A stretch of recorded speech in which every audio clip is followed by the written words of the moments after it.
Hello everybody, Helcrex here. Welcome to another Mercenary Thoughts from the Inner Sphere. Today we're going to be talking about the Po Heavy Tank from the Capellans. Well, let's just say after you get yourself waffle stomped by the, House Davian, and they took half of your stuff, and they took half your toys, you go, well, I need some cheap stuff to replace everything that was lost. So they look at, well, we got this factory over here. We got a 60-ton tank we can mass produce. It's not great, but hey, let's just make it so we can at least throw some slugs downrange. All right, the Po Heavy Tank, 60 tons. It's a 460 internal combustion engine. All right. And it has 168 points of armor, so 10.5 tons of armor on board. That's kind of respectable. So it's got 40 on the front slope, 32 on the sides, 30 on the rear, and 34 in the turret. So, well, and it comes in at a little over 700 battle value for the base model, which has an AC-10, in the turret with a ton of ammunition. Well, actually 2 tons of ammunition, and it has a machine gun in the turret and machine gun on the front slope with a, well, ton of ammunition. Don't need more than a ton. Actually, you could probably get by with half a ton. So, not bad for just your basic run-of-the-mill tank. Basically, it's like a slower-moving Scorpion with more armor. Pretty much how you'd put it. Or actually, I think a Scorpion's about to say. But, when you got something at 60 tons, it can take a little bit. If you get these things into like a hull down position, it can do some damage. And hold out as long as they can, screaming for help. To be honest, by themselves, an AC-10 isn't all that scary. It's the same thing as like, by themselves and one AC-10, whatever. Or even an AC-5 on some tanks. It's like, okay, it's just 5 damage. Now, you get those floating crits or something to the head, then it becomes something different. But by themselves, they're not that scary of a vehicle. It's when you start throwing them together in a lance of 4, then it starts to add up. Then you get 4 of them throwing slugs downrange. So then you have something that can dish out a little bit of damage and now taking in some attention or attracting attention. So there is that. Being that it's a 4.6, it's not going to break any land speed records. It's your more or less, I look at these guys as like placeholders, moving up, because if you have some slower moving Battlemechs that are only 4.6 themselves, these guys are a great addition to the force.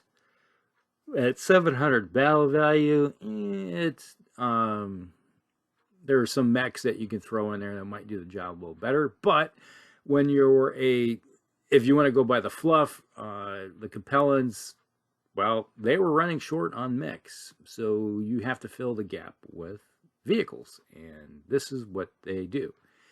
You could have maybe a company of, this is where the combined arms start really pulling into the 4 here, is that you have, let's say, a lance of mechs. You're probably going to have 2 lances of vehicles supporting that one lance. Just depends, It may be, so you got a slower moving 4.6 medium or heavy lance of mechs.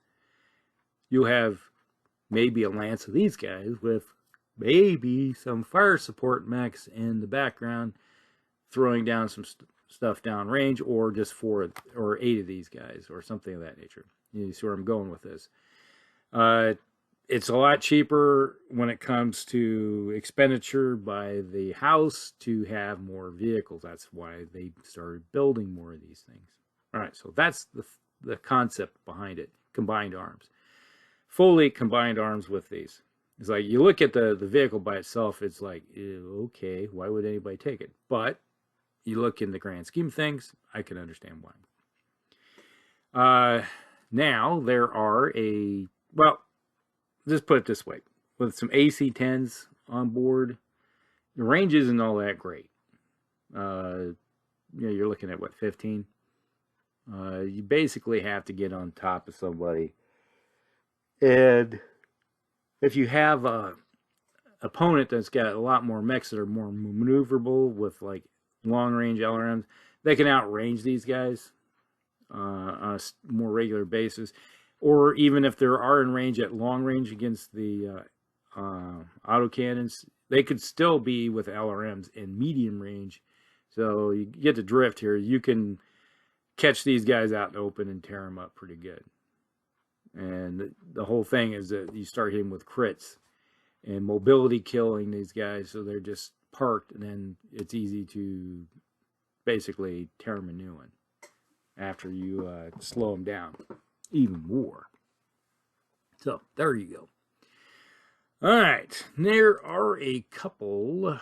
Let's see here. There's some variants that sort of make sense here. The first variant, this one came out in the late 30-50s. This one has a light Gauss rifle. You take the AC-10 and replace it with a light Gauss rifle. All right. So you're doing the same amount of damage as a large laser, but you have pretty close to, was it 25? I think 24, 25 range with a light Gauss rifle. I think it's 25. Been a while since I used one, but you have pretty good range and you're doing 8 points of damage. All right, so now you have something in the later years where, let's say you got some standard pose, you could have a couple or a lance of the light Gauss rifle versions, and they're only coming in like 20 more battle value comparatively. Yes, you're losing firepower by only 2 points, but you're gaining range. So there is the big draw. So where the AC-10 version may be missing because it's a longer range or a long range, the light Gauss rifle may be in medium range, and it makes up the difference. So you're actually hitting a few more times comparatively versus the AC-10. So in the long run, you're actually probably doing more damage, and I can get behind that. So what would be a better fire support vehicle for a lance of mechs? Probably the light Gauss rifle version. All right. Now, then we have the LBX-10 version. All right, so you get rid of an AC-10 and turn around and put a LBX-10 autocannon on board. Who's not like that? And you saved a ton. What are you going to do? You put another ton of ammo on. So now you got 2 tons of your ammo. And, well, or even more armor. So basically, you can turn around and use solid shot or cluster. And depending on what you're shooting at, sometimes the cluster munitions are pretty handy, especially if you're using them against vehicles. If you're shooting at vehicles, I can tell you, I am shooting 100% of the time cluster rounds, because you can mobility kill somebody out at a distance and leave them out in the open because you just crit. Oh, 1 point damage crit. 1 point damage. Oh, mobility crit. Oh, 1 more point damage. Oh, mobility crit. And suddenly a 4-6 moving vehicle is now 1-2, or even just stop dead cold. And you didn't even punch the armor, but they are no longer moving. That makes it easier for the follow-on forces to start just hammering those vehicles out of the way. Now, if you're shooting at mechs, we just, hey, 1 point shot. Okay, oh, to the head. Oh, we've got a floating crit. Oh, that went into the torso. Oh, you had armor, and it just hit ammo. Boom, gone. Or blew off the entire torso or something like that, because they had case. So there is a lot more versatility with the LBX cannon versus the standard autocannon 10. I can totally get behind that.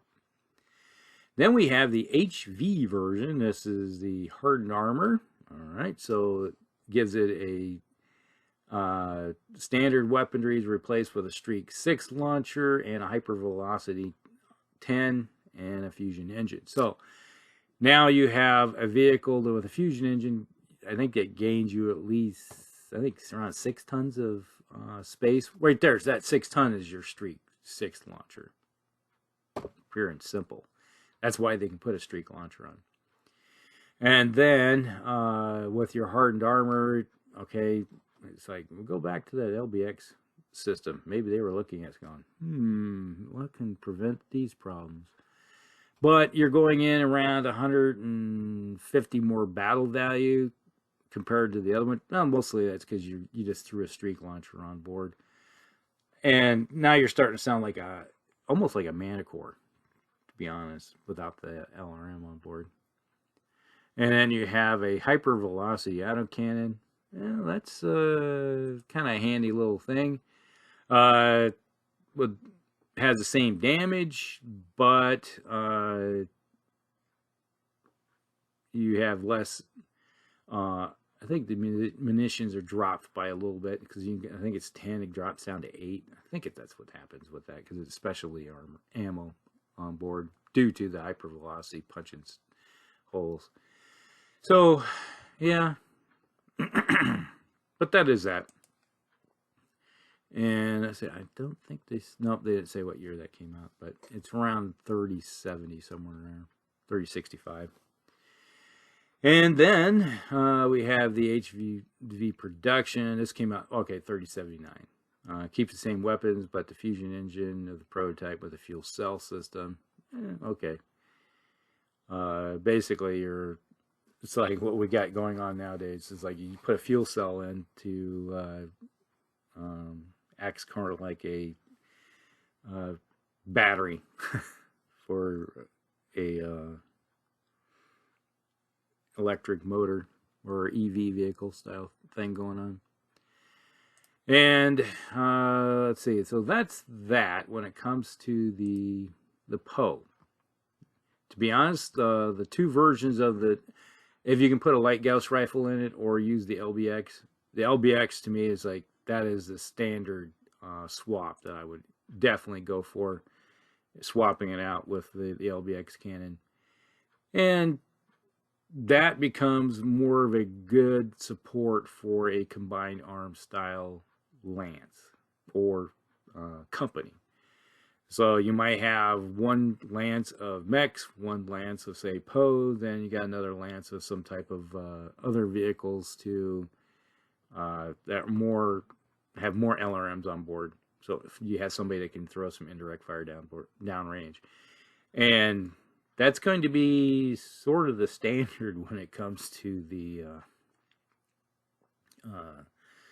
House Lyle. Delirium, or not Delirians.